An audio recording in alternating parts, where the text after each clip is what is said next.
a gente queria que vocês falassem um pouco do trabalho de vocês, da D432 Music, ou um pouco de vocês, como é que vocês gostariam de falar um pouco aí sobre a produtora primeiro?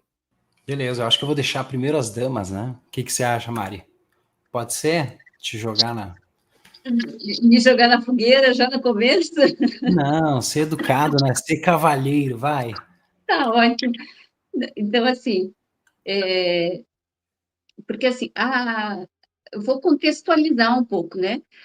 Tanto o Lipe quanto eu e o Luciano Gomes, que é meu marido, nós estivemos na AC de julho de 2022.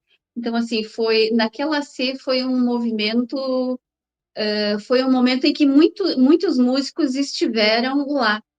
E o interessante é que tanto o Lipe quanto meu marido são de Caxias do Sul, mas fazia mais de 15 anos que eles não se encontravam e se reencontraram lá no Mato Grosso do Sul.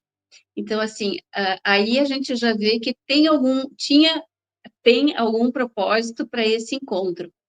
E aí, após o falecimento dele, o Lipe, então, me convidou para realizar o primeiro festival de música dimensional e também participar da D432, que ele já tinha iniciado alguns trabalhos e, enfim, era tudo bastante inicial, mas eu achei um propósito muito bacana e um projeto realmente fenomenal para o nosso futuro. Então, assim, eu aceitei esse desafio de estar na D432 junto com o Lipe, e a partir disso, então, a gente começou a dar cara e fazer projetos desde 2024. É bem isso aí. Para contextualizar um pouquinho, a D432 Music, ela nasceu com o intuito de divulgar músicas, sabe? Com esse intuito, assim, de trabalhar essa questão da música, principalmente em 432 Hz, que ainda é um produto muito escasso no mercado, né? A gente tem muitas músicas clássicas, muita coisa gringa, mas no Brasil a gente tem pouca opção na questão do 432 Hz. Então ela nasceu com esse propósito de fomentar esse mercado do 432 Hz, trazendo de volta essa afinação que ficou um pouquinho de lado, né, e que hoje a gente vê quanto ela é benéfica para o nosso corpo e para a nossa vida também, né? Então, nasceu com esse intuito. Aí eu comecei a divulgar alguns artistas na época, foi o Betinho Vasconcelos, eu comecei a divulgar Vini Rock, Regiane Sol, que na época era Nega Frida, não era nem Regiane Sol, o Vitor Culanes e outros artistas. Só que daí a gente percebia que precisava de um movimento um pouco mais forte, porque a internet hoje é um mercado muito amplo, entende? Para te conseguir fazer as músicas terem mais do que 1000 views, a não ser que tu impulsione muita grana ou que tu tenha já uma base de fãs muito forte. Então a ideia era a gente pegar essas pessoas que estavam com intenção em gravar em 432 Hz e impulsionar. Aí que veio a ideia do festival, né? O festival ele servia justamente como um braço da D432 para que a gente pudesse impulsionar, dar aquele pontapé inicial de algumas carreiras para frente, entende? Porque o artista que está começando, ou aquele artista que parou e agora está retomando o trabalho, a maior dificuldade é encontrar lugares para tocar, né? É conseguir fazer novamente aquele mercado que foi deixado para trás ou que ainda não foi conquistado e conseguir se implantar naquele mercado, sabe? Se infiltrar novamente. Então, basicamente, a D432 nasceu dessa forma, sabe, galera? E eu acho que a gente está encarando bem como missão mesmo, né? Porque é um trabalho de formiguinha, é um trabalho diferente, é um trabalho novo, é o primeiro e único festival de música em 432 Hz no mundo, pelo menos pelas pesquisas que eu fiz, nós somos os pioneiros nesse projeto e, pô, justamente no Brasil a gente já está indo para a segunda edição, então, ou seja, é um projeto inovador, né, com um propósito, com uma missão, e que está cada vez tá subindo de degrauzinho em degrauzinho. A gente está construindo tijolo por tijolo para que isso funcione. E agora também a D432 também vai fazer um selo musical, né, que vai ser implantado depois do festival, mas isso aí é meio que uma surpresa. Depois do festival as pessoas vão entender, desculpa, como esse selo vai nascer de fato, entendeu? Que o selo, para quem não entende ou não saca muito desse meio musical, hoje não necessariamente tu precisaria de um selo para subir as tuas músicas nas plataformas digitais, mas com questão a toda a burocracia que envolve ao redor de direitos autorais, direitos conexos, questões com ECAD, questão com a UBC ou outras editoras, não, perdão, associações de compositores. Então, tem várias questões mais burocráticas, né, que a gente vai fazer toda essa linkagem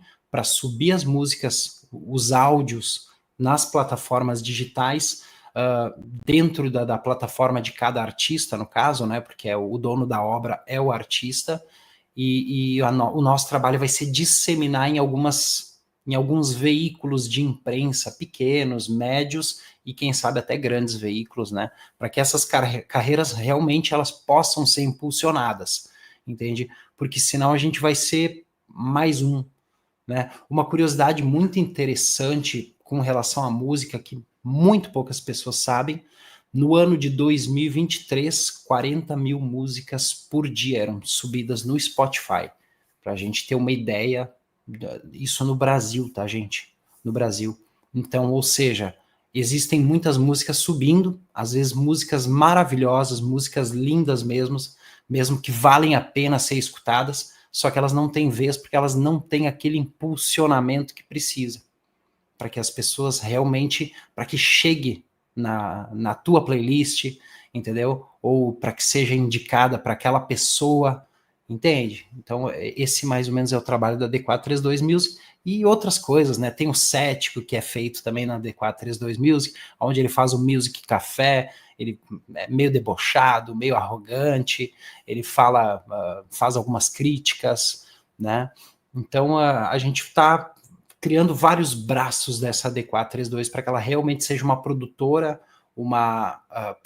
de eventos, uma produtora de conteúdo infográfico, entendeu? Então a gente está expandindo aos pouquinhos esse projeto aí.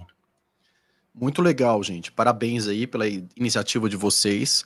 Eu queria só dar uma contextualizada para o pessoal do canal que está acostumado a seguir tanto o meu canal quanto o do Rafa, né? E às vezes a gente com assuntos tão diferentes e de repente a gente aparece juntos e solta esse assunto, né? Para o pessoal entender um pouco. Vocês devem estar vendo, gente, que Dáquila está soltando vários vídeos dos fenômenos luminosos nos céus, né? Várias naves diferentes aparecendo. A gente sabe que essas naves têm a ver com a parceria que eles têm com Dáquila, que vai ficar cada vez mais escancarado aí no mundo. Mas as naves também, elas emitem luzes, mas também emitem sons, elas também emitem frequências. E essas frequências, tudo isso que está acontecendo tem a ver também com algo que nós chamamos de canção universal, né? Ou que as pessoas falam que da oitava nota, né? Que seria uma frequência que quando algum artista atingir essa frequência, no tipo de composição que estiver fazendo, aquilo vai tocar muito as pessoas, vai acelerar muito o processo de despertar dessas pessoas. Então, essas naves começaram a intensificar a aparição delas agora, né? Então, tá saindo cada vez mais. É o momento que está sendo passado mais informação para a gente sobre música universal, canção universal, né? Retornaram essas informações para a gente, né? Para desenvolver essa tarefa, né? Dos músicos em geral, né? Porque pode ser que uma pessoa atinja a frequência, sim, mas o trabalho de todos juntos faz parte de um todo, né? E vai gerando cada vez mais essa frequência. Então, é importante neste momento a gente entender a importância de se lançar no mundo músicas, né? Ou também outras manifestações artísticas que não estejam submissas as regras de manipulação e densidade vibratória do sistema, né? Porque tem muitos artistas bons aí no mundo que são obrigados a assinar contratos, né? Que a gente fala, né? Vendeu a alma para o diabo no contrato, que eles mesmos falam isso, né? Então assinam contratos em que, por mais que a música seja legal, o trabalho seja bom, são obrigados a colocar letras ou notas ou frequências inaudíveis dentro da gravação para gerar um impacto na população que não é libertador, pelo contrário, né, para manter a agenda do sistema, né? E quando surgem outros músicos querendo fazer um outro tipo de projeto, o sistema, né, que tem o controle de tudo, as plataformas, não vai simplesmente pegar esse pessoal e liberar, né, e colocá-los lá em cima para quebrar a ideia que eles mesmos custaram a colocar ali, né? Então, é importante que as pessoas que estão fazendo algo que é para libertar de certas frequências que nos mantém mais baixos, mais presos, para um processo maior de despertar aí e de vibração mais elevada, que as pessoas consigam serem ouvidas, serem vistas nas suas manifestações artísticas, né? Então, a iniciativa da produtora deles, gente, tem tudo a ver, tá indo, né, na mesma direção que isso tudo que a gente está falando aqui, para facilitar, para unir, né, para abrir as portas para quem teve dificuldade de encontrar portas, mas para as pessoas conseguirem projetarem o seu trabalho, mantendo a sua essência vibratória dimensional, sem precisar vender a sua essência para tentar colocar o seu trabalho no mundo, perdendo totalmente a sua originalidade e autenticidade naquilo que é o mais importante, que é a vibração do coração, né, para algo que liberta e que nos faz crescer. Então, acho importante a gente dar essa contextualizada, né? E foi por isso que o Rafael e eu, vendo esse momento que a gente estava vendo, a gente já tinha conversado já um pouco, já deve fazer um pouco mais de um mês, né, Rafa, que a gente estava olhando isso. A gente estava tentando ver um momento que a gente conseguisse fazer isso, porque a gente achava que era muito importante que os nossos canais pudessem ser um canal também de propagação desse tipo de trabalho, gente, que só vem a somar, né? E só vem a mostrar a colaboração de parceria, de união, né? E então é por isso que nós estamos apresentando isso aqui hoje para vocês entenderem. Ué, por que eles criaram uma live do nada e começaram a falar de uma produtora? Né? Isso tem tudo a ver com tudo que está acontecendo nesse momento, só para contextualizar. Exatamente. E essa semente que está sendo plantada, esse movimento pioneiro para esses tempos, né, é de extrema importância nesse trabalho que vem sendo realizado, não só em Dáquila, mas por outros que se sentem diferentes, né, chamamos de dimensionais, aqueles que pensam fora da caixinha, né, que estão nessa linha artística, já tem esse compromisso inato, essas habilidades, né? Essas pessoas, eu não posso me considerar um artista porque eu sou péssimo em música, em outras artes também, só consigo falar aqui às vezes na câmera e tá tudo certo. Mas eu fico assim, percebendo que existe um movimento por parte do GO que tenta justamente, como o Otávio falou, capturar esses dimensionais, esses artistas, essas pessoas com dons excepcionais na música, para justamente tirar essas pessoas do foco, do compromisso que elas vieram executar aqui na Terra. Então existe toda uma agenda por trás da indústria, do mainstream, né, do entretenimento, da mídia, da música principalmente, que destacam-se justamente os grandes artistas para levá-los a cumprir uma certa agenda, para levar a população para um caminho de manipulação da vibração sonora, através da música, das emoções principalmente, né? Para que, através dessa frequência, as pessoas sejam conduzidas para um caminho, para um certo propósito que eles têm, né? E muitos acabam caindo justamente nessa armadilha que a gente tem, essa tendência a buscar, né, a fama, exaltação do ego, de querer ser famoso, importante, ganhar muito dinheiro, ser reconhecido através daquilo que a gente cria e manifesta como arte, né? Então, essa virada de chave, essa mudança que está acontecendo, que Dáquila vem abrindo o caminho para isso também, junto com todos esses artistas pioneiros, né? Talvez também seja para mudar essa frequência. Digamos, do 666 na música para o 999 na música, né? uma questão mais consciente, mais pautada num propósito real que a música traz. Não apenas um objetivo industrial de música, de fama, de sucesso, de shows milionários, de fãs, né, de pessoas ali idolatrando seus ídolos, essa coisa toda, né? E eu acho que essa virada de chave é importante, essa consciência, né, que vocês estão trazendo nesse movimento aí. Parabéns. Muito legal mesmo.